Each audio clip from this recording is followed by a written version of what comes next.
चंडीगढ़ की तमाम यूनियनों ने इकट्ठे होकर सेक्टर 17 में प्रदर्शन किया, जिसमें कॉन्ट्रैक्ट और डेली वेज में काम करने वाले सभी कर्मचारी शामिल थे। यह प्रदर्शन वह अपनी मांगों को लेकर कर रहे थे और जॉब सिक्योरिटी की वह मांग कर रहे थे कि वह पिछले काफी वर्षों से नगर निगम और चंडीगढ़ प्रशासन के अंतर्गत कार्यरत है।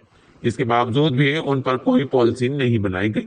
उनकी मांग थी कि एक रेगुलर पॉलिसी बनाई जाए जिसके तहत इतने सालों से काम करने वाले कर्मचारियों को पक्का किया जाए। इसके साथ साथ उन्होंने अपनी मांगों को लेकर कहा कि कॉन्ट्रैक्ट कर्मचारी और डेली बेस कर्मचारियों का शोषण होता है। जब सरकार खुद ही कहती है कि बिचौलिया नहीं होना चाहिए, तो उनके बीच में ठेकेदार बिचौलिया का काम क्यों कर रहा है? चंडीगढ़ प्रशासन नगर निगम खुद क्यों नहीं कर्मचारियों की भर्ती करता? इसके साथ साथ यूनियन का कहना है कि पिछले जब उन्होंने अपनी मांगों को लेकर बिजली विभाग के कर्मचारियों ने हड़ताल की थी, तब वह समझौता हुआ था कि कर्मचारियों पर कार्रवाई नहीं की जाएगी, लेकिन 12 कर्मचारियों की नौकरी को निकाल दिया जिन्हें अब तक बहाल नहीं किया गया। यहाँ तक कि कर्मचारियों पर एमसा भी लगाया गया था, जो कि सरासर गलत है। कॉन्ट्रैक्ट कर्मचारी की और डेली वेज कर्मचारियों की 25,000 के करीब संख्या है, जो कि चंडीगढ़ प्रशासन और नगर निगम के अंतर्गत कार्य कर रहे हैं। इसको लेकर जल्द से जल्द चंडीगढ़ प्रशासन को कोई पॉलिसी बनानी चाहिए। मैडम, सबसे पहले अपना नाम और कौन से महकमे से हैं, आज भी आप प्रदर्शन में शामिल हैं, आखिर क्यों? मेरा नाम सुनीता शर्मा है। मैं ICCW कौंसल में काम करती हूँ और आज हम यहाँ पे धरने में इसलिए आए हैं क्योंकि कितने सालों से हमें 30 साल हो गए इस कौंसल में काम करते हुए।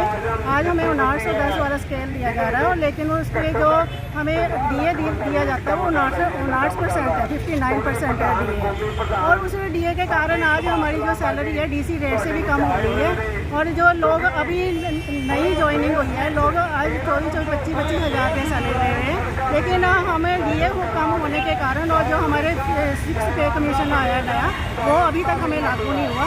तो इसके कारण जो हमारी सैलरी है, हमें सिर्फ 12 या 13 हज़ार रुपये ही सैलरी मिली है, हालांकि हम रेगुलर एम्प्लॉइज हैं। तो इसलिए आज हम ये कहने कह रहे हैं जो 6 पे कमीशन है वो हमारे जल्दी से जल्दी लागू किया जाए और जो हमारे बनते भत्ते हमें वो दिए जाएँ। और जो हमारे यहाँ पे स्विच ऑफ स्टाफ था वो यहाँ पे DC रेट पे काम करता था, ठेकेदार के थ्रू था, लेकिन जब उनको डिपार्टमेंट के थ्रू मतलब कि उनको लिया गया है तो तब उनकी जो सैलरी है 17,000 से कम करके DC रेट से कम करके 11,000 फिक्स पे कर दी गई है।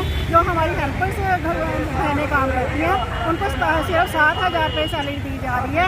हमें तो ये लगता है कि हमें यहाँ पे पक्के मुलाजम नहीं है, एक दिहाड़ी जा रहे एम्प्लॉइज है।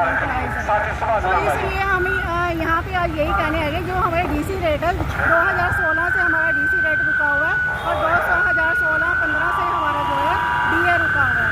हमें जो DC रेट हमें 2016 से जो बढ़ा हुआ है DC रेट है वो जल्दी से जल्द लागू किया जाए और जो हमारा DA रुका हुआ है इतने सालों से और जो हमारा 6 पे कमीशन का जो अभी आया उसकी जो रुका हुआ है वो हम पे जल्द से जल्द लागू करके हमें आम एम्प्लॉय की तरह अच्छी सैलरी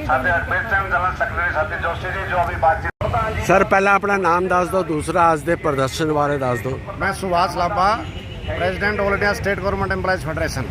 और आज का ये जो प्रदर्शन है, जो चंडीगढ़ में तमाम प्रकार के मुलाजिम हैं इकट्ठा होकर के सरकार के खिलाफ, प्रशासन के खिलाफ ये प्रोटेस्ट किया है। इसमें नंबर 1 पर मांग है कि आपको जानकारी होनी चाहिए कि लगभग 25,000 कर्मचारी, जिसमें 5,000 डेली वेजेस हैं, 20,000 के करीब कॉन्ट्रैक्ट एम्प्लॉइज हैं, वो 10-10, 15-15 साल से नौकरी कर रहे हैं। ना तो उनको समान काम समान वेतन दिया गया है, ना उनकी जॉब सिक्योरिटी है और ना रेगुलर करने की कोई पॉलिसी है।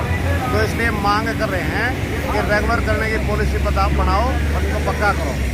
20,000 के करीब मुलाजिम हैं, जिसके बीच में ठेकेदार है। सरकार बड़ा भारी प्रचार किया कि किसानों के और सरकार के बीच में जो आड़ती हैं, ये बिचौलियाँ हैं, बिचौलिया सिस्टम को मोदी सरकार ख़त्म करेगी।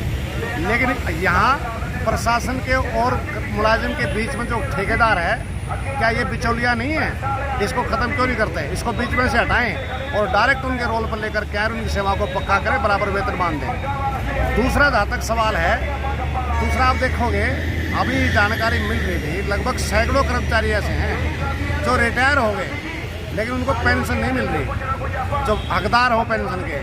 कारपोरेशन और एडमिनिस्ट्रेशन के बीच में कभी उधर केस है, कभी इधर केस है। 2 साल तक जिसको नहीं मिल रहे उसकी क्या हालत होगी, पेंशन नहीं दी जा रही है। तीसरी जो बात है, जो बिजली का आंदोलन हुआ बिजली सेक्टर को बचाने के लिए, क्योंकि निजी हाथों में सौंप रहे थे, इसलिए उसमें मुकदमे दर्ज किए गए, एस्मा के केस दर्ज कर रखे हैं, उनके खिलाफ कार्रवाई कर रखे हैं, 100 गज नोटिस, 4 सीटें, हमारे 2 दर्जन से अधिक जो कॉन्ट्रैक्ट एम्प्लॉयज को नौकरी से निकाल दिया। तो रात को बातचीत हुई थी, मैं मौजूद था, मेरे से ये आश्वासन दिया था कि बदले की भावना से कोई कार्रवाई नहीं करेंगे और हम जब तक कोर्ट का लास्ट डिसीजन नहीं हुआ जब तक निजीकरण के कदम को आगे नहीं बढ़ाएंगे। लेकिन जो 4 सीट 100 गज नोटिस हैं, जो सस्पेंशन है, जो टर्मिनेशन है, वो अब तक बहाल नहीं करी गई, इसलिए हम कह रहे हैं उसको भी बहाल किया जाए। और निश्चित तौर से अगर खाली पोस्टें पड़ी हैं, नई भर्ती नहीं हो रही, बेरोजगारों को रोजगार नहीं मिल रहा, इसलिए निश्चित तौर से हम कह रहे हैं कि इन मांगों का समाधान किया जाए। अगर समाधान नहीं होता है तो निश्चित तौर से ये आंदोलन आगे बढ़ेगा।